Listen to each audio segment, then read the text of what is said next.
With the United States presidential election, although I'm not sure if it's done yet. I think there are still states to go, so we don't technically have the end, but it definitely has been called. At least the winner is clearly going to be Donald J. Trump, and Kamala Harris has definitely won. She has also conceded, I think, on Wednesday night or afternoon.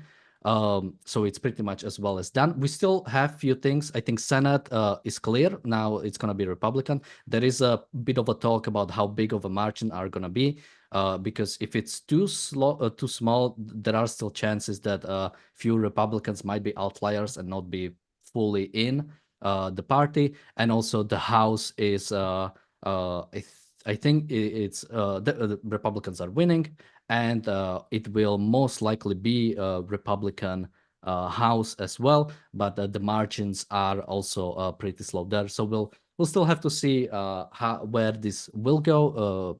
All things considered, as well as wait for the data to come out and basically we have some of the exit polls about what were the important issues. So we'll talk about a little bit about that, but we'll mostly focus today on the Kamala Harris's campaign and her pretty resounding loss, especially when you take into account popular vote too. Again, this is not just the sort of Republican win we sort of got used to when they win electoral college but lose the popular vote.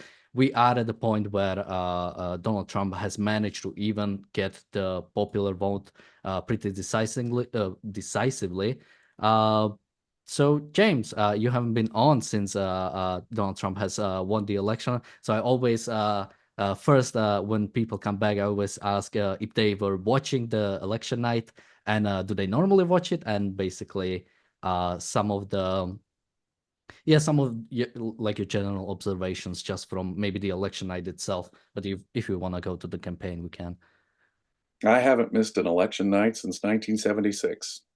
So yeah, I was watching and I watched it all come down. And it's clear that it was a decisive Republican victory. Republicans made gains in deep blue states. For example, the margins about 40% of California went Trump. About 45% of New Jersey, last I checked, went Trump. So the margins in blue states were cut into, as well as cutting across just about every demographic group: age, gender, race. The Trump remarkably got nearly half, some 45%, I think, of the Hispanic male vote. He got, what was it, a quarter of the African American male vote to get 16% of the African American vote, which is quite a crack in the ice for Republicans. So it was an unmitigated disaster for the Democrats. Yeah, they're going to have probably 53 or 54 senators, the Republicans. They're probably going to have the same, perhaps even a slightly greater margin in the House. There were pickups in state House races for Republicans. Even in California, the prosecutor, George Gascon, got booted. The mayor of San Francisco got booted, and a revision of the theft laws, Prop 36, passed statewide. So when you look at some other figures, it's astonishing too. A majority Puerto Rican district went Trump in Florida. Miami-Dade, the big city of Miami-Dade, went for Trump. All the Texas border districts went for Trump. And you look at the map that shows Republican pickups across the country. There was just a red shift, if we can use the term. So it was an unmitigated disaster. The standard analysis for why Harris lost, coming from the left, is simply detached from reality. It was not misogyny. It was not racism. Now, Obama told us it would be misogyny. Obama was telling African American males, and his wife, Michelle Obama, was telling everyone else that males in general are sexist, and that's why this would happen. So they'd have to follow through with those campaign assertions, which are total nonsense.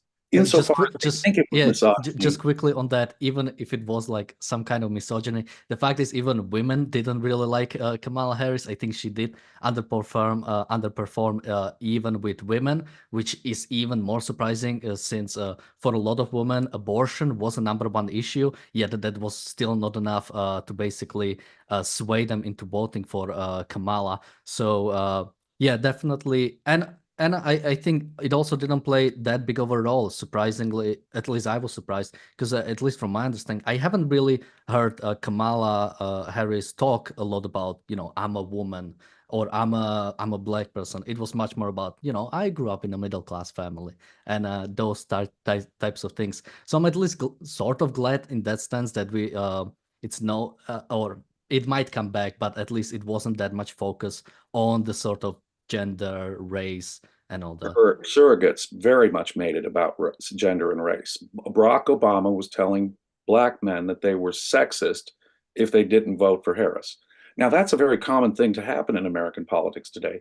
Donald Trump said that about Jewish people not voting for him. And Lord knows it's been said before. I mean, Joe Biden said, "You ain't black if you don't vote for me." Now, that's rank racism and a rank appeal to tribalism. And in one sense, tribalism took a hit. It really did. I don't like to see this uniform, monolithic, ethnic groupings of voters, and that took a big hit, especially given it was Trump. And the cries of racism, I mean, that was the typical attack on Trump. He's a racist, racist, racist, racist.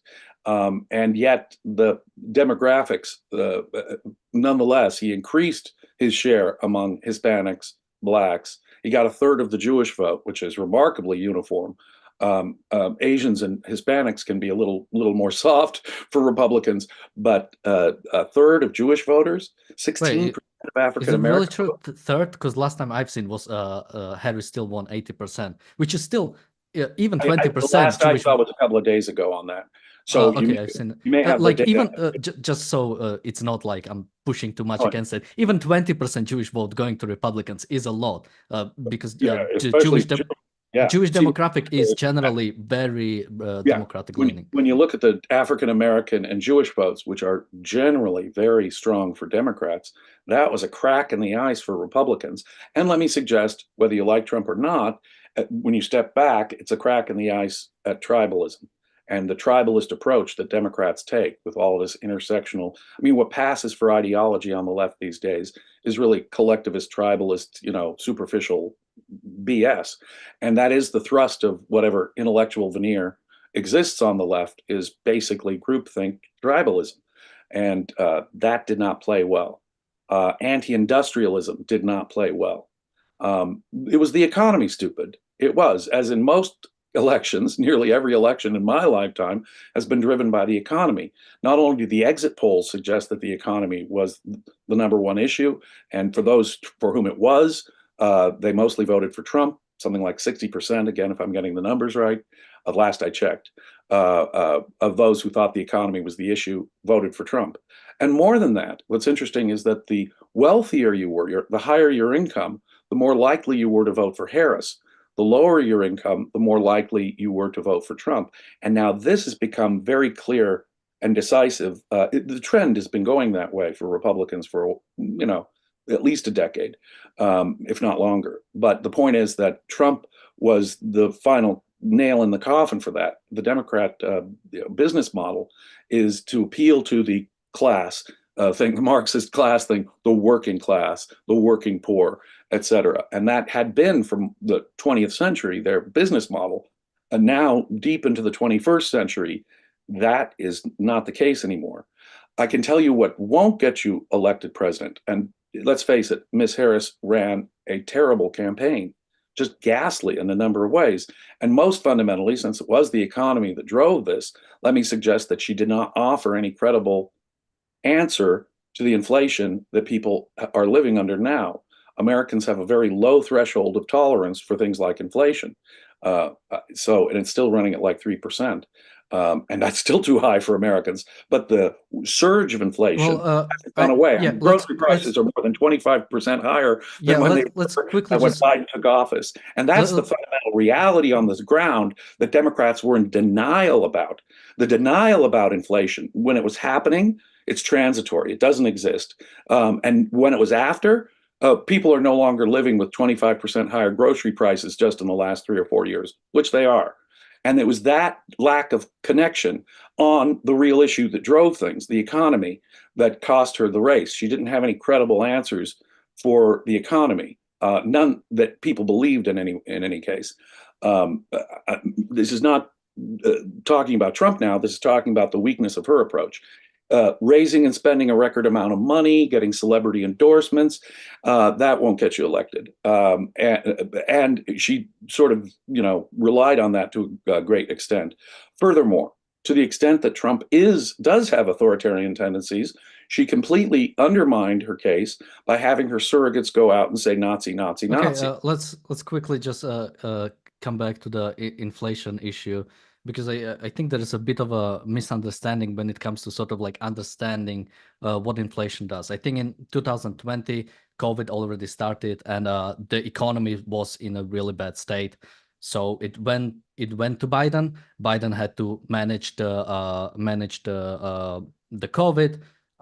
He had to then you also had Fed trying to make sure that basically unemployment doesn't go maybe just so people understand what sort of, at least is implicit goal of the Fed. It's trying to basically balance the unemployment and inflation with one of the tools is the interest rates.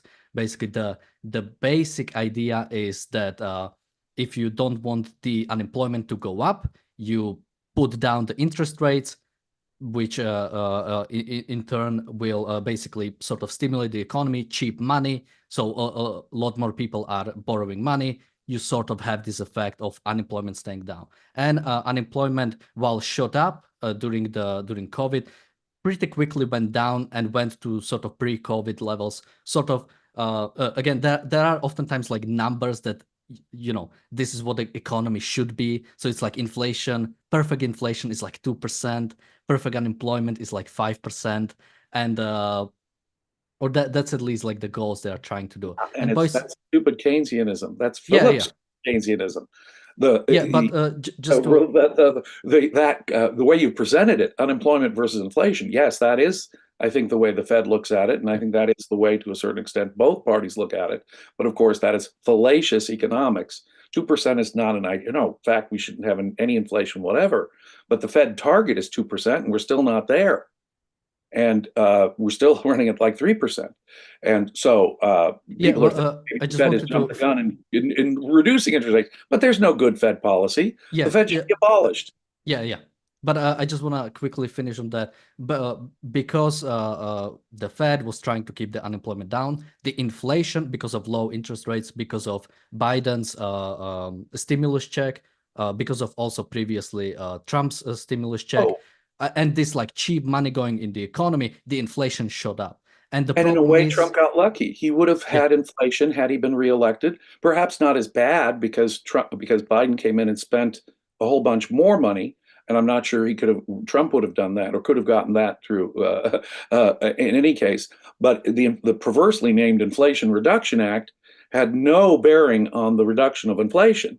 It was a bunch of spending, which is, of course, the ultimate cause of the monetization of the debt and, well, inflation. So, no, she had a terrible campaign. She did not economically. Sorry, I still haven't finished. Just quickly, and then I'm done. Just basically, the problem with inflation is even when inflation is down like 3%, which is an okay place to be, considering you have to, in comparison, we are living in 21st century when we live in the very to large extent mixed economies. 3% inflation is like it's almost as good as we can get from this sort of like the world we live in right now. But basically, even when again, James, we are just not connecting that. Like sort of like Americans have a very low threshold for tolerance when it comes to inflation. They're used to the Fed rate. I agree. 2%. Yeah, I agree. But just to finish that, because even if the inflation was at 2 to 1%, the fact is because inflation has already happened, the cumulative aspects of inflation are already here. So that's right. Yeah, over year inflation. Yeah, over year inflation might be down to 3%, might be down to 2%, might be down to 1%. It already happened. So unless we get like deflation of like minus 10% in like 3 years, people won't see.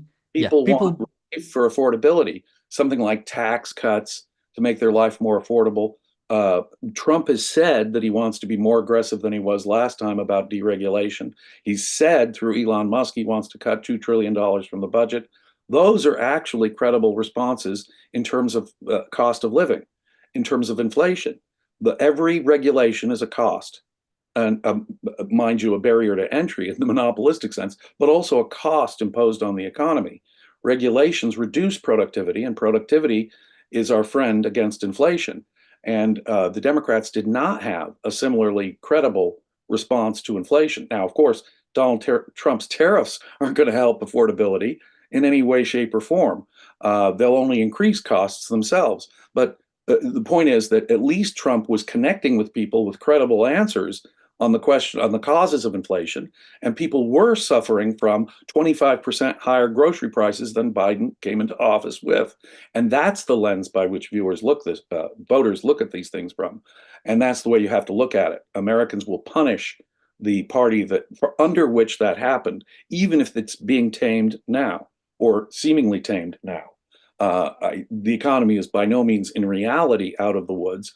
As government spending keeps going up, which I think is by far the most serious problem that America faces.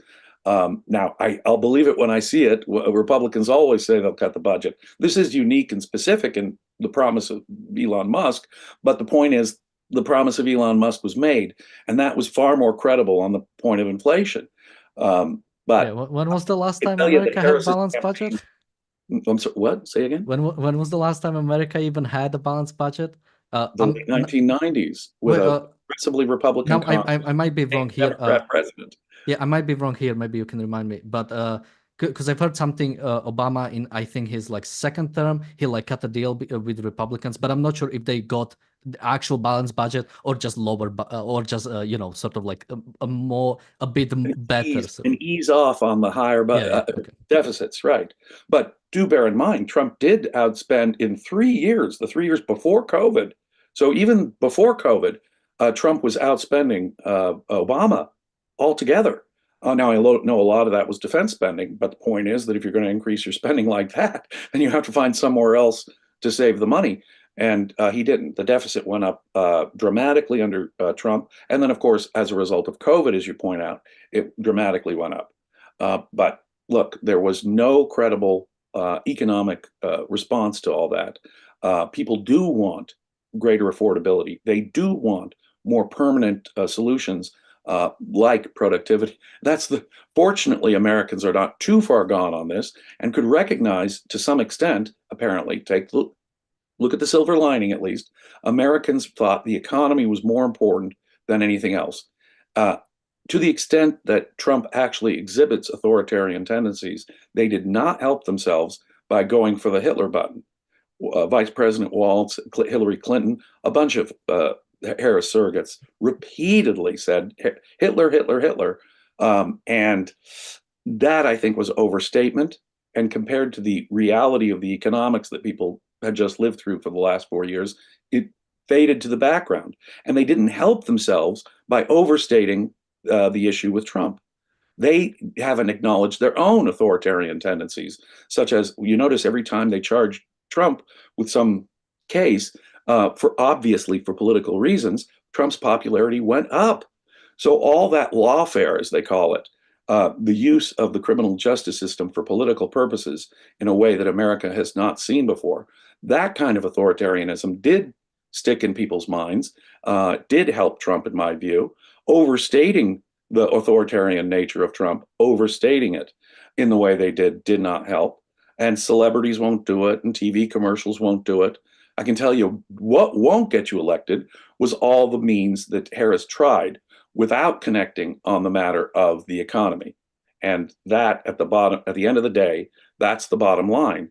Harris was unable to give a credible economic program, and she lost in areas where she should have done better, cutting into the margins. Trump, for example, increased his margins in all 5 boroughs of New York City. Trump increased his margin, depressed the enemy vote, and increased his margins in places like Philadelphia. That was killer. And it's pretty easy to see the formula. I definitely want to talk about the sort of election issues, or at least some of the maybe surprises, maybe not surprises. I think Bonnie earlier in the chat said that Harris's foreign policy sort of lost her. From the data we have, it looks like Americans simply don't really care that much about Gaza or Israel or Ukraine. I think one of exit poll I saw when it was the question, what is the most important issue? It was at like 4%. So it might Well, we have, should be careful. We should be careful. Even if something isn't yeah, the most important issue, it may have played into a collection of issues. Now, I agree with you. Foreign policy is not what gets presidents elected in the well, United it, it, States. it, it might have in the past. I think after 9/11 and also when Obama was elected, I Immediately think it after was, that yeah. is exactly when I would say that it mattered, is in the immediate wake of 9/11. And But apart also, from that, it's the economy that drives it. yeah, and also in some specific cases, if you look at places like Dearborn, Michigan, Jill Stein won over Kamala Harris. So I think, Bill Stein and Robert Kennedy took about a half a percentage each, and so they sort of canceled out the third party vote canceled itself out in terms of being a spoiler for the other guy. yeah. Don't think we Well, can look it's important to not just look at the popular vote because, especially Michigan, I think yeah, in Michigan, Trump only won by less than a point or maybe 1.5 or something like that. Like in yeah, Michigan, it was pretty close. relatively small, right? So even if we say foreign policy was not a big issue for the people, it was a big issue. It might have decided states like Michigan. Michigan alone wouldn't have changed it. It looks like pretty much when Pennsylvania was won, it pretty much blew over the other ones. Those three states usually are very correlated. I think usually when you see them, it's they either all vote one side or all vote the other side. So once that became clear, we were able to call the election pretty soon.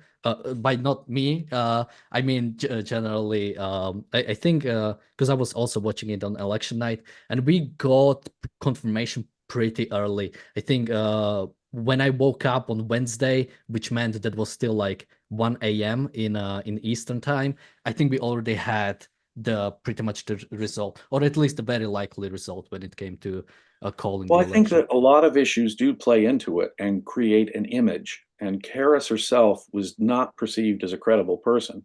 When she changed her opinions on positions, important positions that mattered to people in Pennsylvania and Michigan and Wisconsin, she wasn't terribly credible.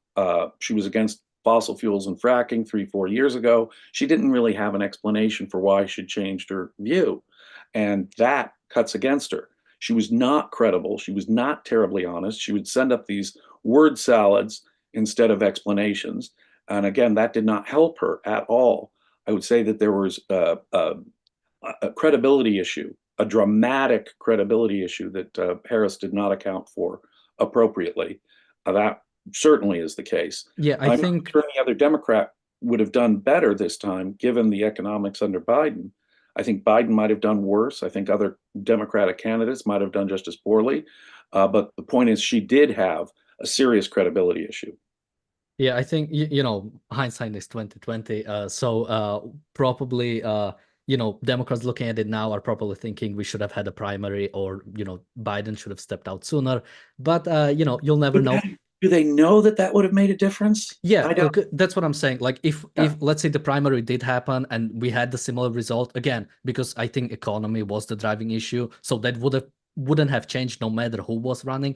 So we might have seen pretty much the same thing happened. That and then they would say, "Oh, we should have run Biden, or we should have well, he should have stepped down." So it's it's easy to make sort of predictions afterwards, but There are I people think saying still. Biden would have won Pennsylvania and Michigan because of his old labor Democrat roots, that he would have had a better, and coming from, Pennsylvania, that kid from Scranton or whatever. Yeah, So but yeah, I it's don't important think to remember that's after the necessarily first true, debate, but his probability like tanked. So unless his second debate would somehow miraculously was like much better, I think he was pretty much heading for a losing election. Um, and uh, and I really don't see the Democrat who could have done better, because think of the Democrat range that existed in 2020. Biden won the nomination because he was perceived as the moderate against people like Bernie Sanders and Elizabeth Warren and so forth. So he didn't live up to the promise that got him elected either. Biden faced, I think, a significant problem. Now, think about it, though. Trump had not been delivering votes in 2020 or 2022 or 2018 for Republicans. This does stand out as something different. And I think that if I were a Democrat, I would seriously look in the mirror and I wouldn't be yelling misogyny when that clearly wasn't the case, in my view. I think Americans are ready to vote for a woman president. I think that this female candidate did not have a credible economic agenda. Let's put it that way. It was neither credible nor a realistic economic agenda against that. And that's what killed her. We live in an age, unfortunately, of tribalism. We live in an age that doesn't focus on ideology. Ideology is almost a bad word today. You don't want to be an ideologue. You don't want to be a quote extremist. And that's part of the problem. People are pragmatists and emotionalists, and tribalism is the dominant thing of the time. Ideology would make a candidate more predictable, in my view. And to the extent Harris was ideological in a credible way, it was, I don't think that was what the American people wanted this time. Something very, very different, at least on the ground in terms of the policies. And as I say, she just did not have credibility or a real economic policy. She tried to substitute other things for that, such as name calling, Hitler comparisons, celebrity endorsements, television commercials. That's not going to substitute for connecting with voters about what their real anxieties economically are. And that's the way politicians, and today, unfortunately, that's the almost anti-conceptual, certainly non-conceptual in that sense, way that they have of analyzing politics these days. To a certain extent, that's the short-range way voters have of looking at these things these days. And so Well, they have 2 years to tidy up, and I hope. Well, I really, now it's a small chance, but I really hope they at least get as thin margin in house as possible. Divided government is usually works the best for us, and when it comes to Trump's worst policies, I think his worst policies will come from the legislature, like his tariffs, for example. While his sort of he can do a lot of tariffs just by executive orders, by the powers already given into him. Those would be basically short range. Even when it comes to tariffs, usually you can do it either for one election cycle or 1 year, and then you have to renew them. So hopefully we'll get a divided government, and we'll be looking at something a bit better. Well, I don't know. I kind of like some of Trump's tax proposals, and if those get through, and if indeed they do find $2 trillion to cut from the budget, they will need a House to be cooperative in that department. Well, they can do those in first 2 years, and then when we have a midterm, then we can avoid the bad stuff. Well, that's the thing. What is the bad stuff specifically? I mean, for example, I was concerned when Trump said he would revoke the FCC license of ABC when he thought that they were being unfair during the vice presidential debate. Now, was that an emotional effusion on his part, or will he actually do something to revoke the FCC licenses? That would be censorship, in my view. On the other hand, Harris and Walz were clearly for censorship outright. They want social media regulated. Well, we are out of time, so we have 4 years. There's gonna be time to talk about. But look, Trump only has to be not Hitler in 4 years, and he's confounded his critics. That was stupid. I don't know. We have a super chat from PC. Thank you so much. He says, James, Kamala was clearly told no, we do not want you. That definitely seems like the result. We have a super chat from Bonnie. Thank you so much. We have a super chat from PC again. Thank you so much. He says Kamala can get a new job as a stand-up comedian. Unfortunately, not. She's not that funny. I think Donald Trump has better chances in those. Especially, I really hope we kill some terrorists, because whenever he has to do like a speaking about how he killed some terrorists, it's always funny. And that's something I are from the better sides of him, like having a bit stronger foreign policy. So I'll definitely hope for that. We have a super chat from PC. Thank you so much. He says, James, I am not sure Musk would be good in cabinet. That's definitely a question. I I don't generally, think I just he's suggesting putting him in the cabinet. He suggested putting him in charge of this commission that'll reduce government spending. And Musk himself has said, I can cut 2 trillion. Just wait and see. That's quite a promise to make. yes. Let's see if they can possibly deliver on it. I would love it if they could. Whatever you think of Trump, whatever you think of Musk, if they could cut $2 trillion from the budget, that would be sort of an unprecedentedly good thing in American fiscal history. Let's put it that way. So the idea is a good one. Let's cut trillions from the federal budget. Yeah. And that would really help with inflation. Yeah. But I'll believe significant budget cuts from a Republican when I see them. But then again, there were unique things about this election that I wouldn't believe until I saw them on Tuesday. We have a super chat from Jonathan. Thank you so much. And we have a super chat from Supikask.